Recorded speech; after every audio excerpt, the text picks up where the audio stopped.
La reine vivait dans un magnifique château. Elle avait une fille dont elle rêvait. L'enfant avait les cheveux noirs et la peau blanche. Par conséquent, ils l'ont appelée Blanche-Neige. La reine est morte peu de temps après. Le roi n'a pas pleuré pendant longtemps. Un an plus tard, il a amené une nouvelle reine au palais.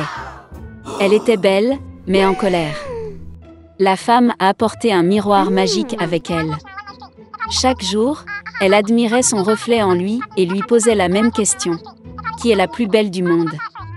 Le miroir n'a toujours dit que la vérité. Par conséquent, il a honnêtement loué la beauté de la reine et la femme rayonnait de bonheur.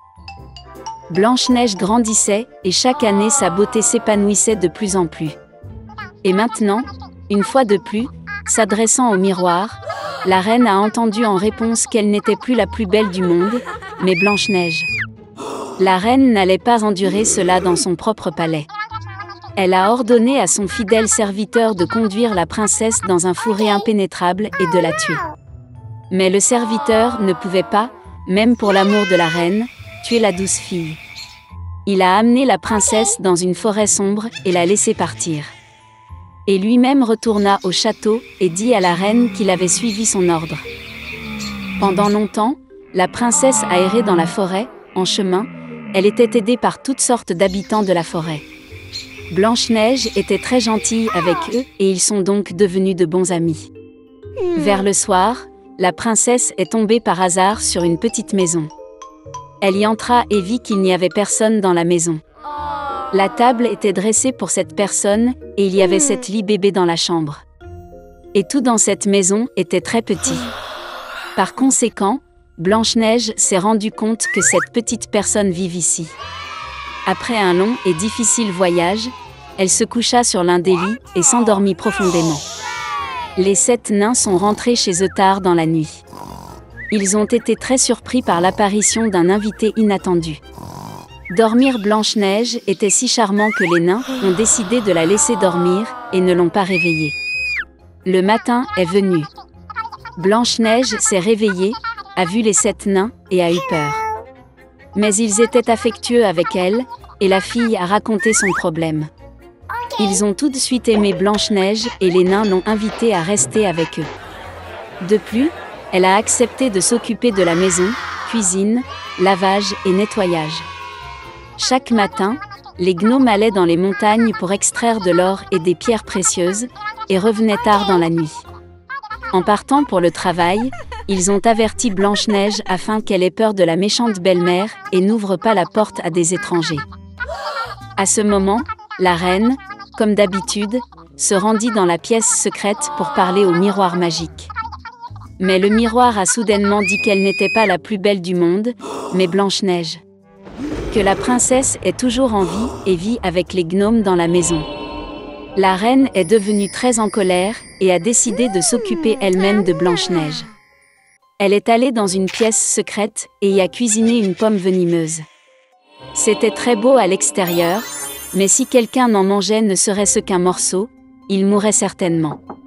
Quand la pomme fut prête, la reine se changea en ancien marchand et vint à la maison des nains. En voyant la douce vieille femme, Blanche-Neige se sentit désolée pour elle. Elle ne se douta de rien et quitta la maison. La vieille femme a offert à la fille une pomme mûre et a dit que si elle mange cette pomme, elle restera jeune et belle pour toujours. Blanche-Neige l'a crut, et dès qu'elle mordit la pomme, elle tomba morte et cessa de respirer. La reine satisfaite se rendit au palais.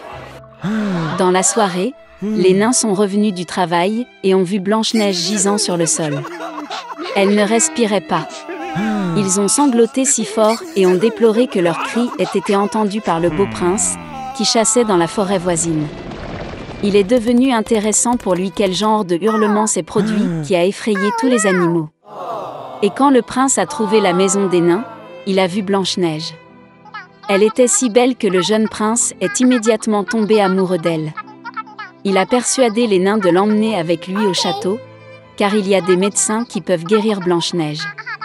Les nains l'ont permis. Puis le prince ordonna à ses serviteurs de porter la princesse sur leurs épaules.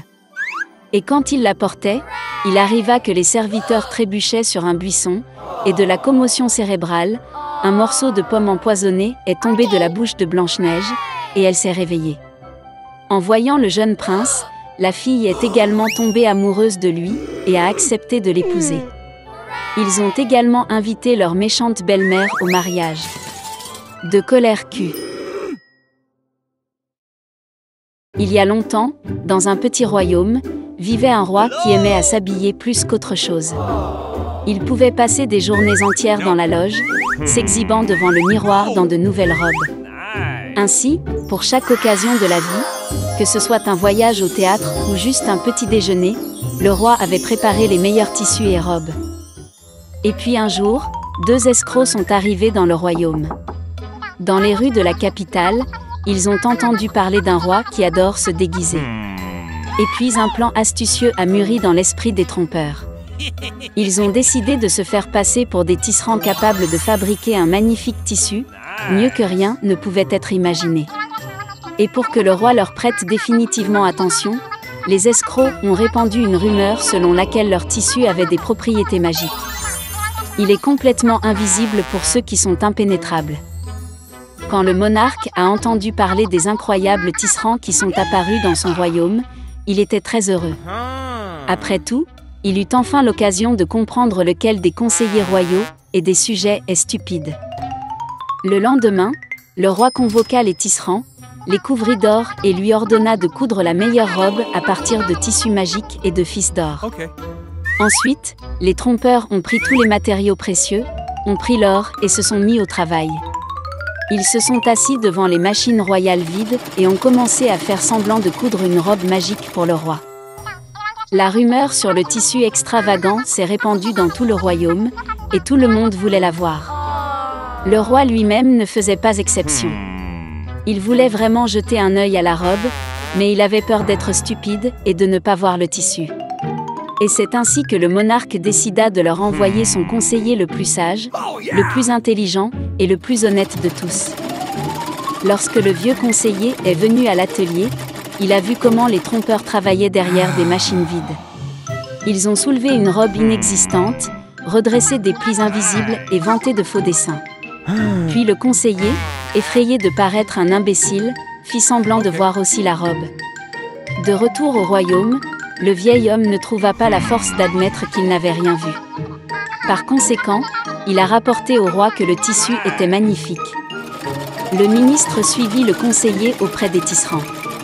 Il regardait les machines vides de la même manière et avait peur d'être en fait stupide et indigne de sa place. Le ministre est donc retourné vers le roi et a loué le tissu encore plus que le conseiller. Finalement, le roi décida d'admirer la curiosité lui-même, jusqu'à ce qu'elle soit retirée de la machine. Il est venu chez les tisserands avec toute une suite de courtisans. Mais ni le monarque ni les conseillers n'ont vu la robe. Cependant, chacun d'eux a commencé à admirer la tenue, imaginant que tout le monde voyait réellement le tissu. Satisfait du résultat, le roi décerna la croix de chevalier rusé et leur accorda le titre de tisserand de la cour. Et puis vint le jour où tu pourrais mettre une nouvelle tenue. Les tisserands voyous se sont portés volontaires pour assembler le roi eux-mêmes. Ils ont habillé la règle d'un pantalon inexistant, puis d'une camisole et d'un cafetan invisible. Et toute la noblesse qui a regardé le processus a seulement dit à quel point le costume était beau et comment il était allé au roi. Finalement, le monarque sortit dans la rue. Les sujets s'étaient déjà rassemblés, espérant voir la magnifique tenue du roi. Cependant, aucun de ceux qui sont venus n'a admis n'avoir rien vu. Quand tout à coup un petit garçon est sorti de la foule et s'est exclamé que le roi était nu. La foule a repris ces mots et tout le monde s'est mis à rire du dirigeant. Le monarque se rendit compte qu'il avait été trompé, mais continua sa marche, comme il sied à un roi. Et sa suite soutenait toujours le manteau, qui en fait n'existait pas.